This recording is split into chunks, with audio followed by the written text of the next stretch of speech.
YouTube was good, man. Your boy AD, I'm back again with another video. It's been a minute, man.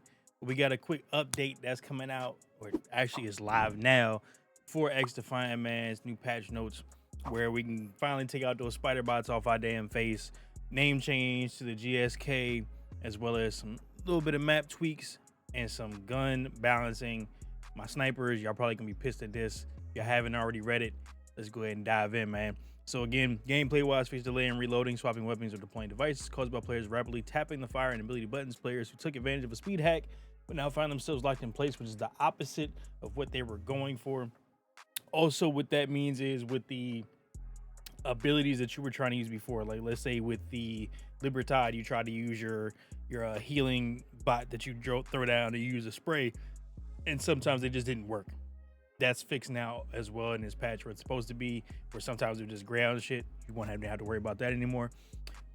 Factions, after coming to an agreement with the pharmaceutical company GSK, Team Hero faction will be hereafter known as GS Commando. So pretty much the same thing, just added a Mando to it, you know, basic stuff. Fixing issue dead 6 spider bots, like we were talking about, were ignoring victims previously targeted by the deploying. Now the spider hug faces new and old with equal enthusiasm, so they won't just run by you constantly. They'll go and find whoever is around. They'll go after whoever it is. So keep that in mind too. Players can once again shoot dead 6 spider bots off their own faces, like I talked about at the beginning. Not sure why everybody loves spider bots, man. Screw them spider bots. They can go to hell. I'm glad they finally brought that functionality back. That was apparently a bug before where you could shoot it by looking at the ground.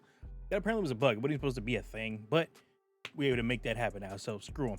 Tune the functionality of Echelon's Intel suit. So instead of it now pulses every 4 seconds instead of every 3.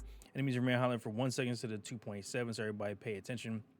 So it's pretty much taking a nerf down so it doesn't last as long. It's not as strong and as powerful when you're, of course, looking through walls. So that works to an extent. That should balance out a little bit more with the abilities of other characters to be used more. Some abilities such as Firebomb, Digital Ghillie Suit, Biovita Boost weren't always activating or occasionally stopped working. That's fixed. That was what I was talking about before, where if you're on a controller and you hit LB, L1, your ability just seemed to like just gray out or just not work. That should be fixed now. No issues whatsoever. Going down to maps, added instantly lethal no-fly zones in airspace above maps to stop players from exploiting a flight hack. Take the high ground the old-fashioned way if you like it so much.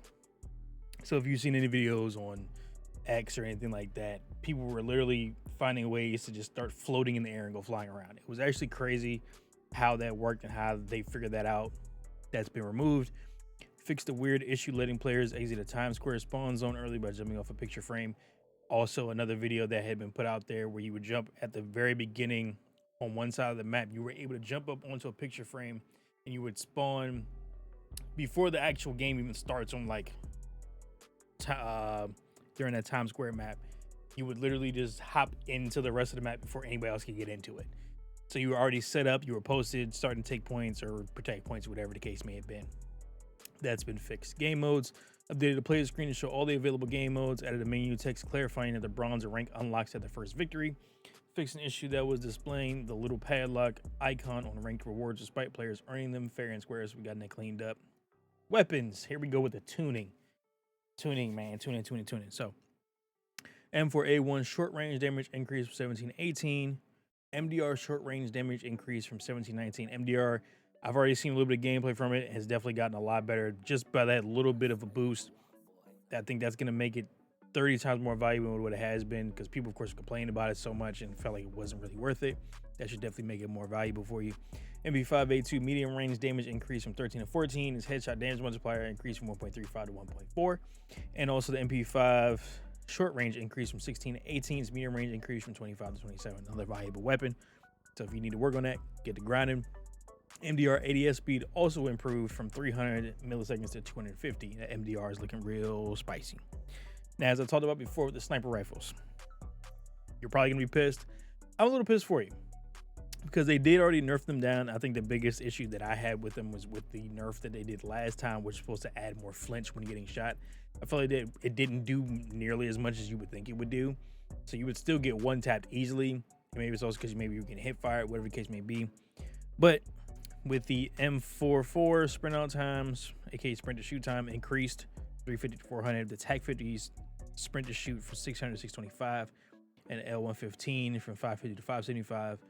Sniper rifles, M44 Tech 50 and L115 got a small increase in spray when shooting from the hip as opposed to aiming via the optics. So it's not going to be nearly as accurate at all when you're hip firing it. You have to be very careful about how you're shooting it if you're trying to do that. Good luck out there. Again, I feel like they may have done a little too much with the snipers now, but we'll have to see how it plays out and how pissed off all the snipers get today. Improve the visual representation of tracer fire and ammo case ejections so both depart more accurately from their respective weapon. Adjusted how the aiming system detects player input so that recoil recovery returns to center rather than being thrown off by unintended player jitters in the heat of combat. So, like if you mess up by hitting the right stick just slightly, like just slightly, that should correct it a little bit for you so that you feel like you're just jerking off. No diddy. On all over the place. And fix the glitch that allow players to fire automatically upon respawning if they jammed on the fire and sprint buttons while dying. We got graphical and audio fixes, various miscellaneous corrected the kill screen, HP value. So instead it would show like a 1 or whatever the case may have been, and now it actually shows 0.